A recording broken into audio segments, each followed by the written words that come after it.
The sun beats down mercilessly on the dust-choked town of Cedar Ridge, where hope has withered like tumbleweeds and conscience died of thirst long ago. On this scorching afternoon in 1880, Silas Blackett stands atop wooden crates outside the Rusty Horseshoe Saloon, his gravelly voice carrying across the gathered crowd as he calls out prices on his 3 daughters like they were livestock at market. Ethan Maverick pulls his weathered stallion to a halt at the edge of town, dust clouds swirling around his boots as he dismounts. The seasoned cowboy had ridden into Cedar Ridge seeking medicine for sick cattle at his distant ranch, but the horrific spectacle before him stops him cold. 3 young women stand silent and still as tombstones beside their father, their eyes empty as dried wells, their faces pale beneath the brutal desert sun. Rose, the eldest at 22, holds herself straight despite the shame burning in her cheeks. Violet, 19 and fierce-spirited, clenches her fists at her sides while tears of rage threaten to spill. Sweet Lily, barely 17, stares at the ground as if wishing it would swallow her whole. Their worn calico dresses tell tales of hardship, but their dignity remains unbroken even in this darkest hour. The crowd of drunken miners, indifferent merchants, and rough drifters murmur among themselves, some calling out crude offers while others shift uncomfortably at the unseemly display. Silas grins with yellowed teeth, his bloodshot eyes gleaming with greed as he waves a bottle of whiskey and continues his vile auction, oblivious to the approaching storm in the form of one righteous cowboy whose heart burns with holy fury at this abomination. Ethan spurs his horse forward and dismounts with practiced grace, his spurs jangling as he strides through the crowd of onlookers. The leather of his worn chaps creaks with each determined step, and his weathered hands rest naturally near the cold revolvers at his hips, though he has no intention of drawing them. His presence alone commands attention as he pushes past the gawking miners and merchants who part before him like wheat before a scythe. Stop this madness! His voice thunders across the town square, cutting through the desert air like a cavalry bugle. The authority in his tone makes even the most hardened men in the crowd take notice. What manner of devil are you, Silas Blackett, to auction off your own flesh and blood like prize cattle at a stock sale? Silas stumbles backward on his makeshift platform, whiskey sloshing from his bottle as he squints through bloodshot eyes at the imposing figure before him. Who are you to interfere with my business, stranger? These girls owe me money, and I have every right to collect what is owed. Ethan steps closer, his steel-gray eyes burning with righteous indignation. No debt gives any man the right to trade in human souls. These young ladies deserve dignity, not this shameful display. He turns to address the 3 sisters directly, his voice gentling like spring rain after a harsh winter. You have a choice here, and I offer you sanctuary at my ranch, the Moonshoe Spread, where you can work for honest wages and keep your heads held high. The crowd murmurs uneasily, some nodding in agreement while others shuffle their feet in the dust, suddenly ashamed of their earlier participation in this disgraceful scene. The Moonshoe Ranch sprawls across the valley like a promise of better days, its weathered buildings nestled against rolling hills dotted with mesquite and sage. The main house, built from sturdy timber and stone, stands 2 stories tall with a wide wraparound porch that offers shade from the relentless desert sun. Ethan guides his wagon through the wooden gate, the 3 sisters huddled together in the back like frightened birds seeking shelter from a storm. As they approach the house, 2 young men emerge from the barn, their faces curious but respectful. Jesse, 24 and broad-shouldered, wipes his hands on a leather apron while his dark eyes assess the newcomers with quiet intelligence. Cole, 22 and lean as a whip, removes his hat to reveal sandy hair and a gentle smile that speaks of kindness tempered by frontier hardship. Boys, meet our new family members, Ethan announces as he helps the sisters down from the wagon. Rose, Violet, and Lily will be staying with us at the ranch. They will work alongside us as equals, earning their keep through honest labor. His voice carries the weight of absolute authority, making it clear that this decision is final and not open to debate. The main house creaks and groans under the weight of awkward silence as everyone struggles to navigate this unexpected situation. None of them truly understands how to behave in this new reality where former strangers must somehow become a makeshift family. Rose clutches her younger sisters protectively, her green eyes darting between the men as if expecting some hidden trap or cruel jest. Ethan recognizes the fear in their faces and makes a decision that surprises everyone. The main house belongs to you ladies now. Jesse, Cole, and I will move our belongings to the old foreman's cabin by the creek. You need space to heal from your wounds, both seen and unseen, without feeling watched or judged. His gesture of respect creates the first crack in the wall of mistrust that surrounds the sisters like armor forged from years of disappointment and betrayal. Weeks pass slowly like river water during drought season, each day bringing small changes that accumulate like dust on windowsills. The scorching August heat gives way to cooler September mornings, and with them comes a gradual thawing of the ice that has frozen around the hearts of the three sisters. Rose, the eldest and most protective, still guards her siblings like a mother wolf protecting her cubs, but her shoulders no longer remain perpetually tensed for fight or flight. Violet, passionate and rebellious by nature, struggles daily with the rage that burns in her chest like banked coals. She paces the porch at dawn, her bare feet slapping against worn wooden boards as she battles demons that speak in her father's voice. Yet slowly, she begins to find outlets for her fury in the hard physical labor of ranch life, mucking stalls and hauling water buckets until exhaustion quiets the angry voices in her head. Sweet Lily, the youngest and most fragile, discovers solace in tending the small vegetable garden behind the main house. Her gentle hands coax life from the stubborn desert soil, nurturing tomatoes and beans while humming melodies that drift across the yard like prayers carried on evening breezes.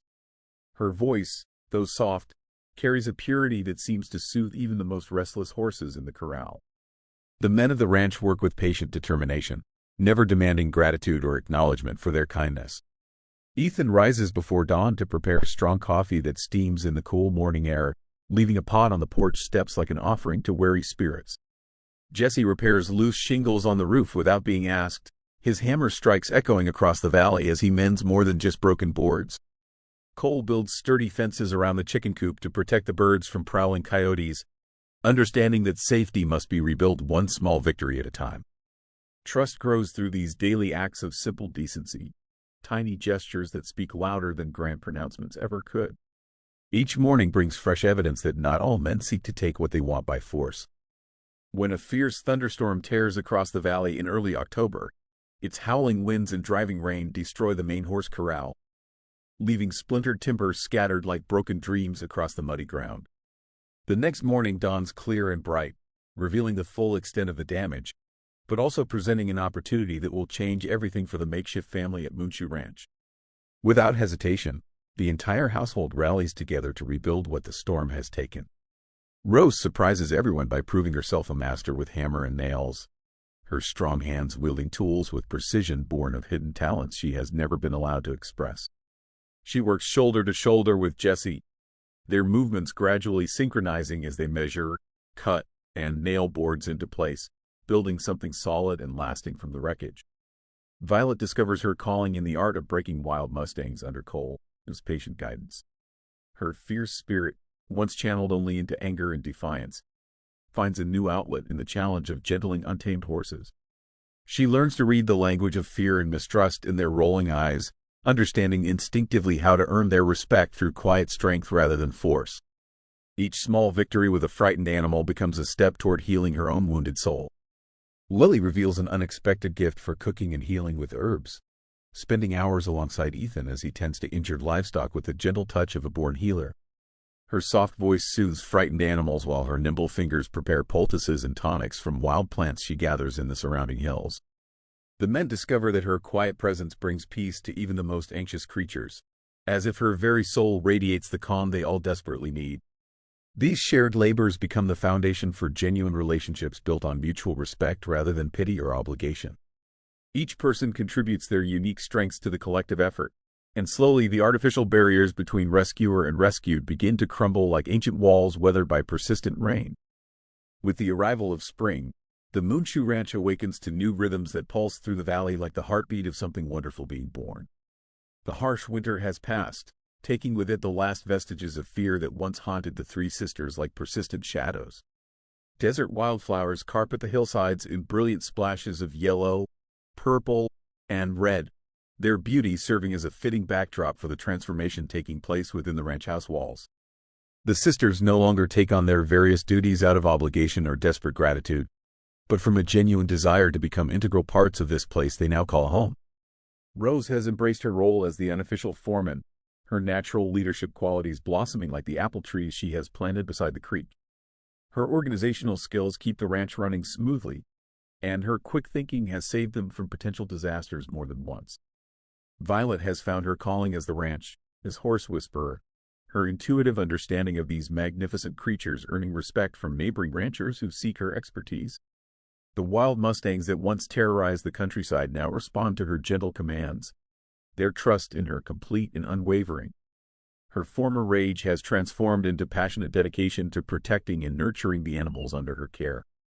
Lily's kitchen has become the heart of their home, filled with the aromas of fresh bread, savory stews, and herbal remedies that heal both body and spirit.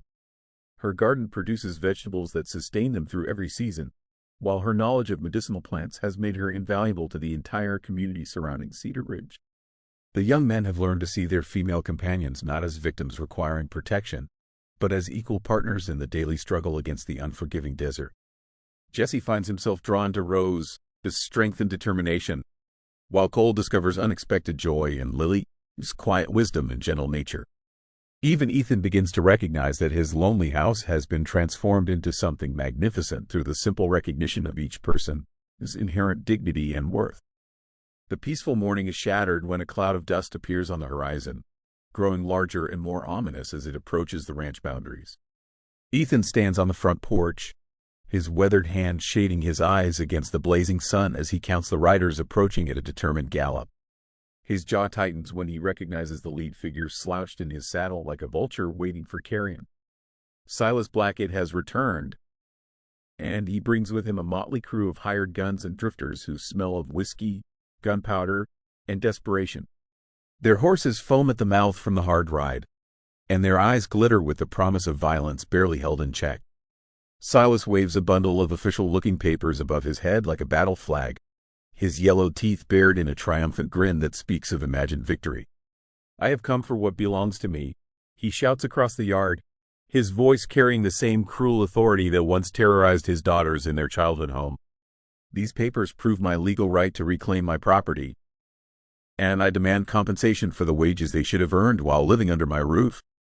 The threat tests every bond that has been carefully forged over the past months, as the two families who have become one must now stand united against this embodiment of their shared nightmare. Rose steps onto the porch beside Ethan, her chin raised defiantly despite the tremor in her hands. Violet and Lily flank her on either side, their faces pale but determined, while Jesse and Cole emerge from the barn with rifles held ready but not yet raised. "Ethan," his voice cuts through the tension like a blade through silk. "These women are no longer children to be bullied by their father's threats. They are free citizens of this territory, and they have chosen their own path. Your papers mean nothing here, Blackett, and neither do your empty claims of ownership over human souls." The confrontation crackles with electricity as past and present collide in the dusty ranch yard, where everything they have built together hangs in the balance of this moment that will determine their future. The tension in the ranch yard reaches a breaking point when the thunder of approaching hoofbeats announces the arrival of Federal Marshal William Hayes, his silver badge gleaming in the afternoon sun as he rides between the two opposing groups. His presence immediately changes the dynamics of the confrontation, as even Silas' hired guns recognize the authority represented by the federal law enforcement officer. Marshal Hayes dismounts with deliberate calm, his keen eyes taking in every detail of the scene before him. His weathered face speaks of years spent bringing order to the lawless frontier, and his reputation for fairness has made him respected throughout the territory.